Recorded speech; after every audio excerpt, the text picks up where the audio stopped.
हाँ,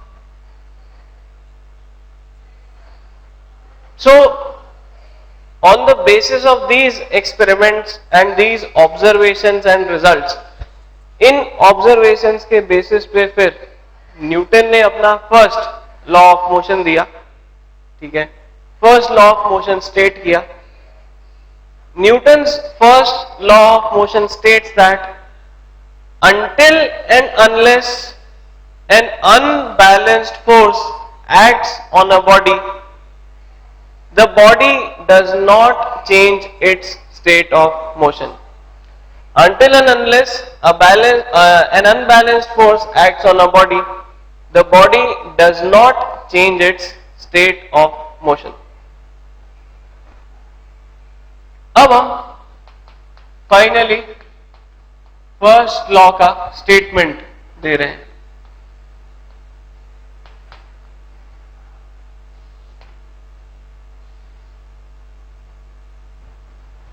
ठीक है,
क्या स्टेटमेंट दे रहे हैं हम? Until and unless an unbalanced force acts on a body, its state of motion does not change. Detail में अगर हम स्पेसिफाई करना चाहें तो हम ऐसा बोल सकते हैं that until and unless an unbalanced force acts on a body at rest remains at rest, and a body moving with uniform velocity continues to move with uniform velocity. ठीक है, इसी स्टेटमेंट को हम डिटेल में बोल सकते हैं या हम इसी में आगे लिख दें, that is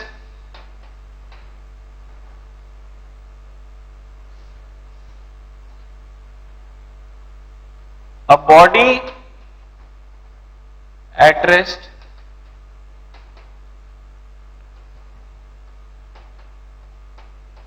continues to be at rest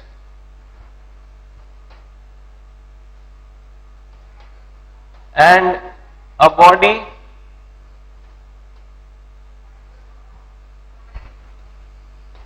in uniform motion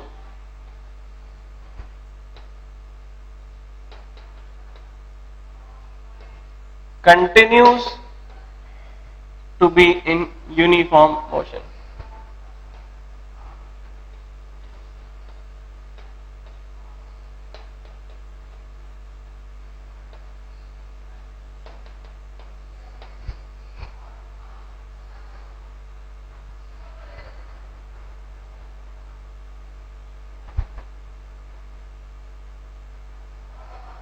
ठीक है, तो इसमें पूरा डिटेल में हमने दोनों ही केस स्पेसिफाई कर दिए।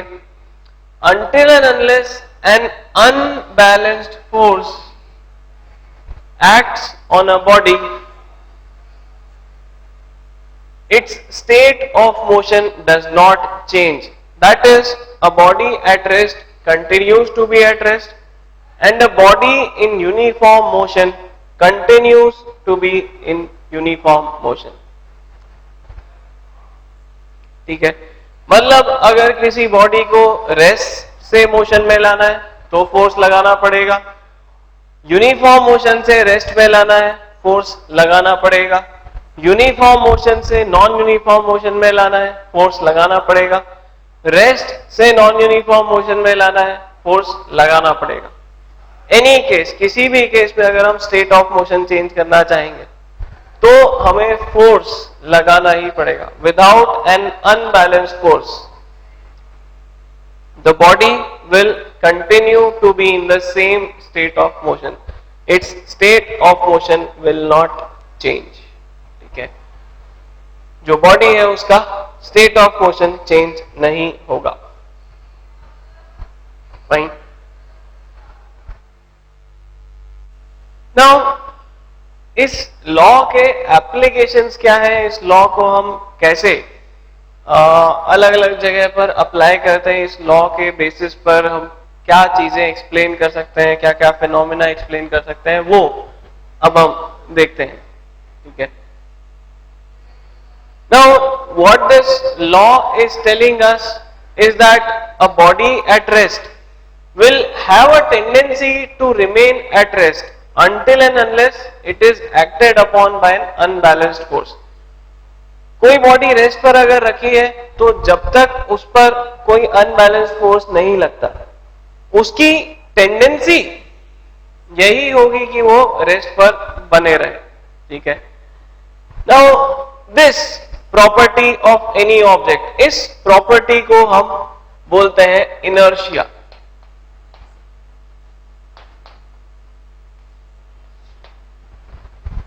ठीक है, ये जो प्रॉपर्टी है, the property to resist any change in state of motion. ठीक है, and this is the inherent property. कोई ऑब्जेक्ट अपनी तरफ से कोई एफर्ट नहीं लगा रहा है। ठीक है, जैसा हमने कहा कि एक कार है, कार रखी हुई है, उसको हम पुश कर रहे हैं, वो मूव नहीं कर रही है। So that is the inherent property of car। ये कार की एक inherent property है कि वो state of motion में change को resist करेगी। ठीक है, similarly जब हम ये वाला केस देख रहे हैं तो हम क्या देख रहे हैं कि मार्बल को जब हमने पहले छोड़ा था और वो नीचे फ्लोर पर मूव कर रही थी, तो जब वो यूनिफॉर्म मोशन कर रही है तो उसको रोकने वाला कोई नहीं, it is continuously moving in uniform motion. That means it is resisting the change in state of motion. वो रेस्ट में नहीं आना चाहेगी, वो यूनिफॉर्म मोशन में ही रहना चाहेगी। That means every object, every body has an inherent property to resist the change in state of motion. उसी प्रॉपर्टी को हम इनर्शिया बोल रहे हैं। ये प्रॉपर्टी हर बॉडी में, हर मैटर के पार्टिकल में होगी इनहेरेंटली। ठीक है, it is the inherent property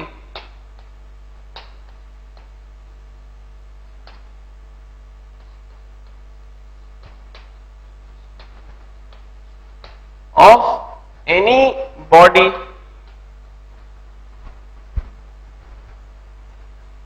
It is the inherent property of any body due to which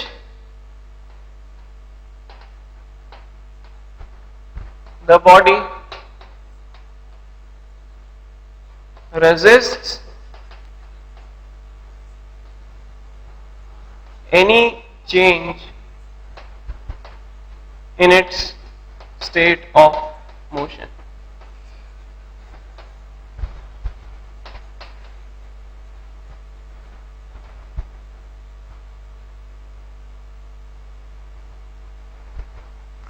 Inertia is the inherent property of any body due to which the body resists any change in state of motion। ठीक है, inherent का ये meaning है कि हमने उसको अलग से कहीं से ये प्रॉपर्टी नहीं दी है, वो इनहेरेंटली उसमें है। जैसे अगर हम वेलोसिटी की बात करें तो हम किसी ऑब्जेक्ट को वेलोसिटी इंपार्ट करते हैं। अगर हमने किसी बॉडी को कुछ कलर किया है तो वो प्रॉपर्टी हमने उसको दी है, but this property is inherent in the object, in the body itself. ठीक है, ये बॉडी की खुद की प्रॉपर्टी है। कहीं पर भी अगर मैटर है तो उसमें ये प्रॉपर्टी होगी that it would want to resist any change in state of motion. ठीक है, अब बॉडी रेजिस्ट तो करना चाहेगी, यहां पर फिर से फ्रिक्शन जैसी बात आती है कि वो अपोज तो करना चाहेगी, रेजिस्ट तो करना चाहेगी, but it has some limitations. ठीक है, जरूरी नहीं है कि वो हमेशा रेजिस्ट कर पाए, but it will always have a tendency to resist because of this property. ठीक है, नाउ इनर्शिया को हम तीन टाइप्स में, तीन कैटेगरीज में डिवाइड कर सकते हैं. We can divide inertia into three types.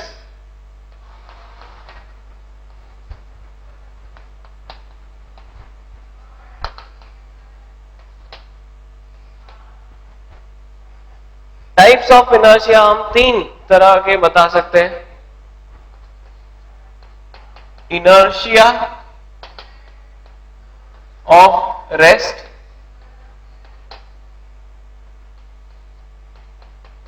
inertia of motion, and third,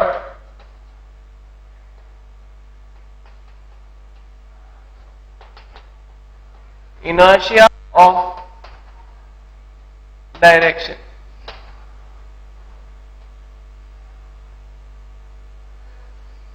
Inertia of rest, inertia of motion, and inertia of direction.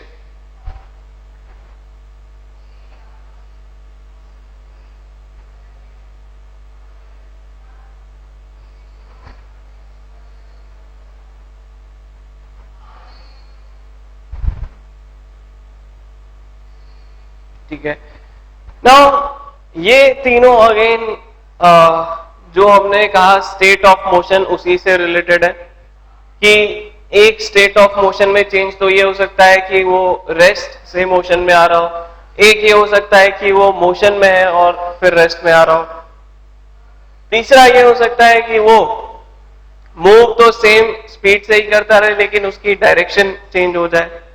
ठीक है, so in this way there can be three types of inertia. भाई एक एक करके हम अगर तीनों को समझे, तीनों को डिफाइन करें तो डेफिनेशन तो बिल्कुल ऐसी ही आएगी. Inertia of rest is the property of body which resist the change from rest to motion. That means the body at rest will resist the change when it comes in motion. ठीक है, अगर किसी body को rest पर रखा हुआ है तो जैसे ही वो मोशन में आएगी वो उस चेंज को रेजिस्ट करेगी. ठीक है, इन तीनों प्रॉपर्टी को हम कुछ एग्जांपल्स के बेसिस पर काफी और बेहतर तरीके से अच्छे से समझ सकते हैं.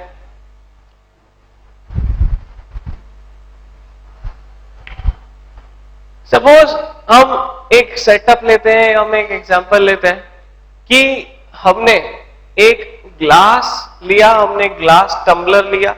ठीक है, जो ड्रिंकिंग ग्लास होता है हमारा वो वाला ग्लास टम्बलर लिया, उसके ऊपर एक प्लेइंग कार्ड रखा और उसके ऊपर एक हेवी कॉइन, सपोज 5 रुपीज वाला कॉइन रखा. ठीक है, इस तरह का अगर हम एक सेटअप करें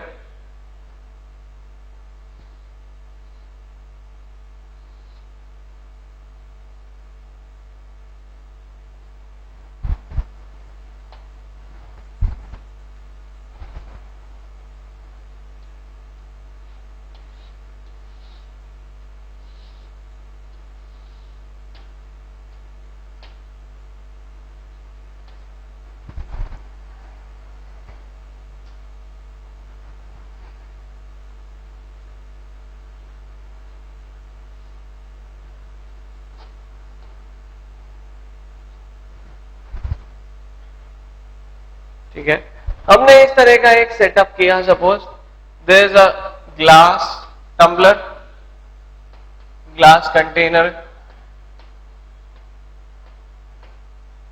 there is a playing card,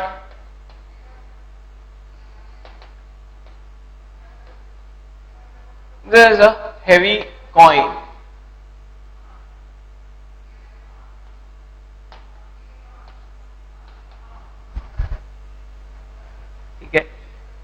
ऐसा हमने एक सेटअप बनाया।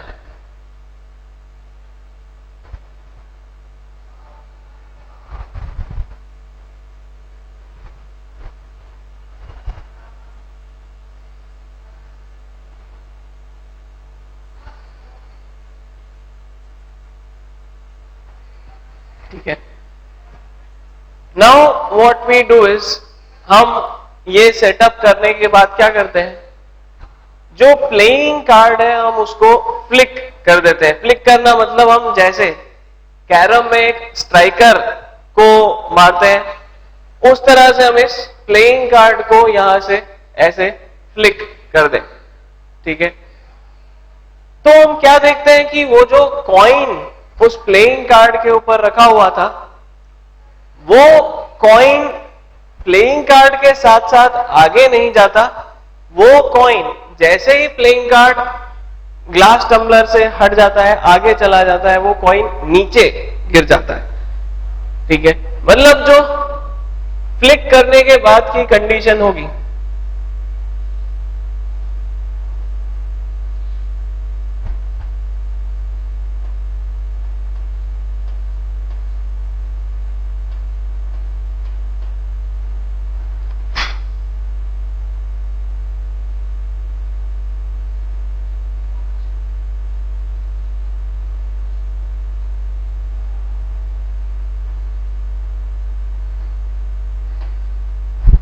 फ्लिक करने के बाद की जो कंडीशन होगी वो हमें कुछ इस तरह की दिखेगी। After flicking card,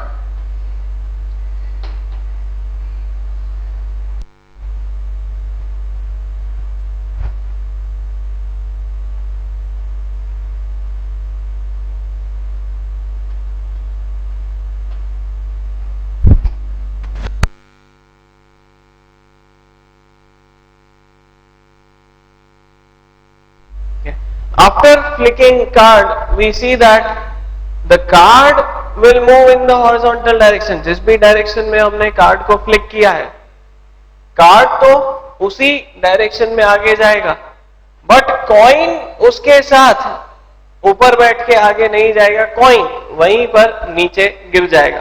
this is a very simple experiment, you can try this at your home. घर पर भी इसको करके देख सकते हो और इसी तरह के रिजल्ट्स वहां दिखेंगे। ठीक है, जब एक्सपेरिमेंट करोगे तो देखोगे बिल्कुल सेम ऐसा ही रिजल्ट तुम्हें भी मिलेगा।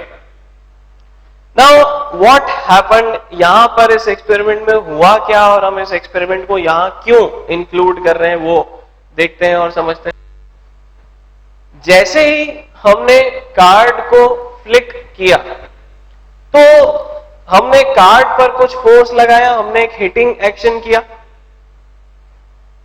कार्ड पर एक अनबैलेंस फोर्स लगा जिसकी वजह से ये कार्ड आगे मूव करने लगा। कार्ड की स्टेट ऑफ मोशन में चेंज आया। ठीक है, state of motion of card changes from rest to motion. Rest से वो मोशन में आ गया। ठीक है, हमने क्या कहा था, हर बॉडी रेजिस्ट करेगी चेंज को, पर हर बॉडी की रेजिस्ट करने की एक लिमिट है। वो जरूरी नहीं है कि पूरी तरह से चेंज को रेजिस्ट कर पाए। ये कार्ड क्योंकि बहुत हल्का सा था, ये इस चेंज को रेजिस्ट नहीं कर पाया। It could not resist the change in state of motion, therefore वो रेस्ट से मोशन में चला गया। ठीक है, whereas for coin, coin के लिए हम देखेंगे कि कुछ अलग हुआ। कॉइन पर डायरेक्टली फोर्स नहीं लगाया गया था। अगर हम इतना ही फोर्स, फ्लिकिंग फोर्स कॉइन पर डायरेक्टली लगाते तो कॉइन भी आगे चला जाता, पर क्योंकि हमने कॉइन पर डायरेक्टली फोर्स नहीं लगाया और कॉइन और कार्ड के बीच में फ्रिक्शन भी ज्यादा नहीं होगा, तो इस वजह से the coin resisted change in state of motion. ठीक है, coin resisted change in state of motion.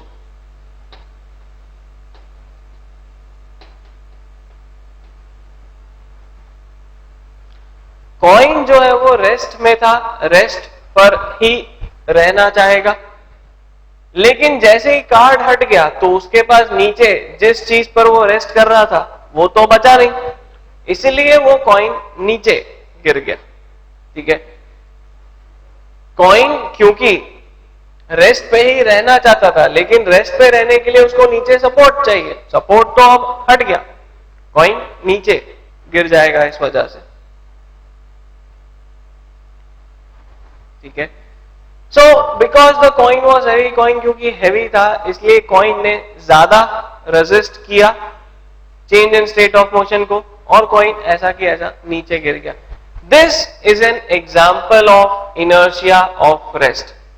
This is an example of inertia of rest. Okay, this is an example which explains inertia of rest, that a body at rest will resist the change in its state of motion of rest.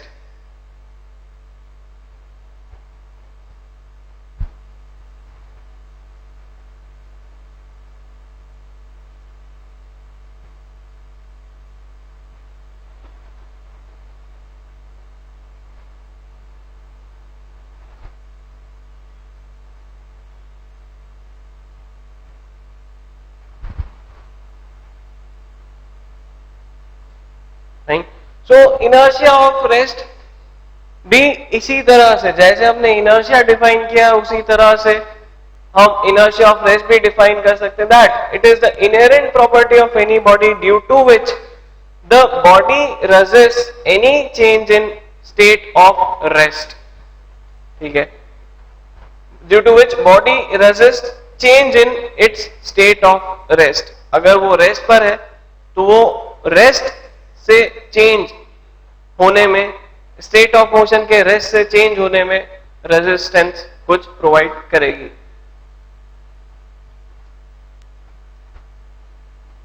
ठीक है, so inertia of rest is the property due to which a body at rest resist the change in its state of rest. इसी तरह से हम एक और example ले सकते हैं जिससे हम इनर्शिया ऑफ रेस्ट को समझ सकते हैं। जब हम किसी व्हीकल में, किसी गाड़ी में बैठे होते हैं और गाड़ी एकदम से स्टार्ट हो जाती है। ठीक है, जब हम गाड़ी में बैठे हैं और गाड़ी एकदम से स्टार्ट होके तेजी से आगे मूव करने लगती है, सडनली एक्सेलरेट करती है, तो हम पीछे की तरफ एक पुश फील करते हैं। ठीक है, ऐसा क्यों होता है? बिकॉज जब गाड़ी मूव करी तो हमारा लोअर पार्ट ऑफ बॉडी, जो कि एक तरह से सीट से कनेक्टेड है, ठीक है, हम सीट पर बैठे हुए हैं, जैसे ये कॉइन इस कार्ड के ऊपर बैठा हुआ था, तो वो लोअर पार्ट ऑफ बॉडी जो है वो सीट से जुड़ा हुआ है एक तरह से। वो लोअर पार्ट ऑफ बॉडी तो आगे जाना चाहता है, लेकिन जो अपर पार्ट है वो पीछे ही रहना चाहता है। ठीक है, सो अपर पार्ट ऑफ बॉडी जो है हमारा, उसमें हमको एक जर्क फील होता है पीछे, लेकिन बॉडी तो पूरी कनेक्टेड है, इस वजह से हमारी पूरी बॉडी को एक पीछे की तरफ जर्क फील होगा। This again an example of inertia of rest. हम क्या एग्जाम्पल दे रहे हैं? This is our second example, that when a vehicle suddenly accelerates,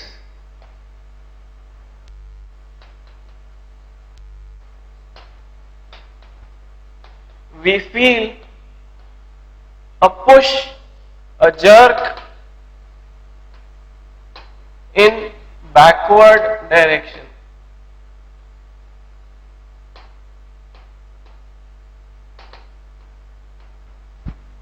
Hmm? This is because our lower body wants to move, whereas the upper body wants to remain and rest. So due to inertia of rest, we feel a jerk in the backward direction. हमारी body का जो ऊपर वाला हिस्सा है वो rest में रहना चाहता है, नीचे वाला गाड़ी के साथ, व्हीकल के साथ मूव करना चाहता है. ठीक है. इसी तरह से जब उल्टा केस होता है तो फिर हम एक और जगह पर इसी तरह से जर्क फील करते हैं. जब गाड़ी तेजी से चल रही है और सडनली ब्रेक उस गाड़ी में लगा दिए जाए तो हम आगे की तरफ एक जर्क फील करते हैं. अब यहां पर जो चीज इन्वॉल्व हो रही है वो है inertia of motion. That is a body in motion would want to remain in motion. It will resist the change in state of motion. It will resist the change of coming to rest. ठीक है. तो इसी तरह से ये तो जो है inertia of rest का एग्जाम्पल था.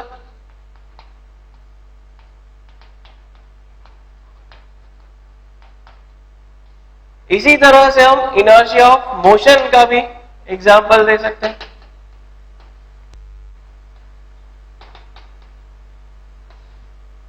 ठीक है. When brakes are applied suddenly,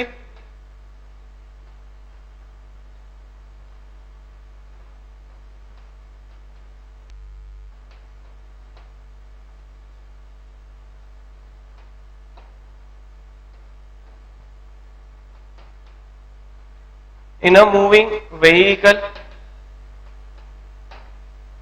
we experience jerk in the forward direction.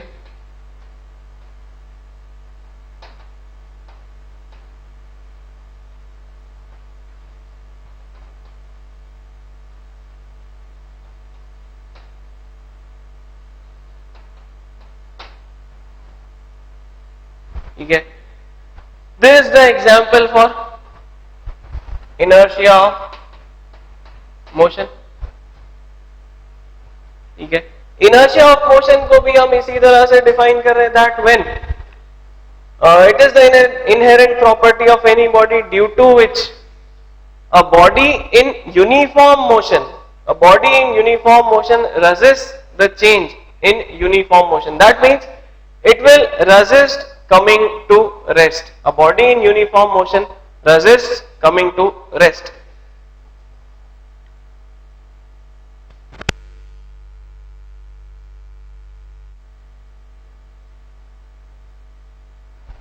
ठीक है.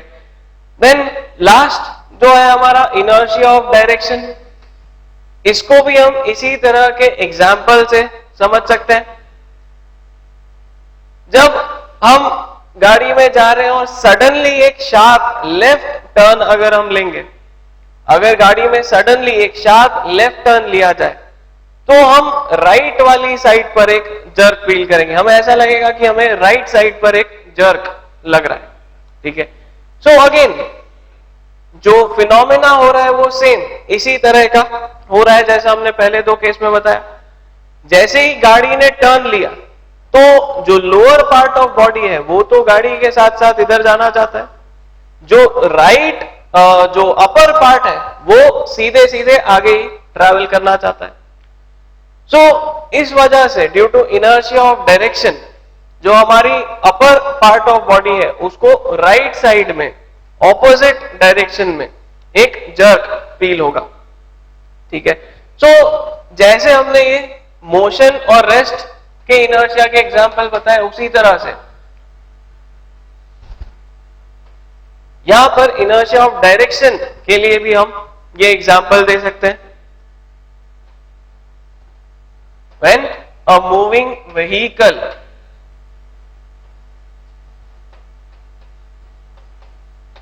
takes a sharp turn, we experience a jerk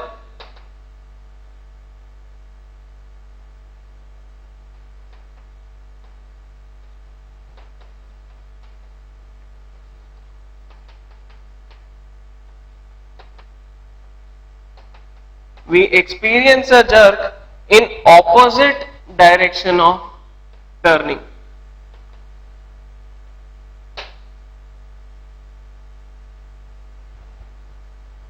ठीक है, मतलब अगर व्हीकल लेफ्ट में टर्न करेगा सडनली तो हमें राइट में जर्क फील होगा, अगर व्हीकल सडनली राइट में टर्न करेगा तो हमें लेफ्ट डायरेक्शन में जर्क फील होगा.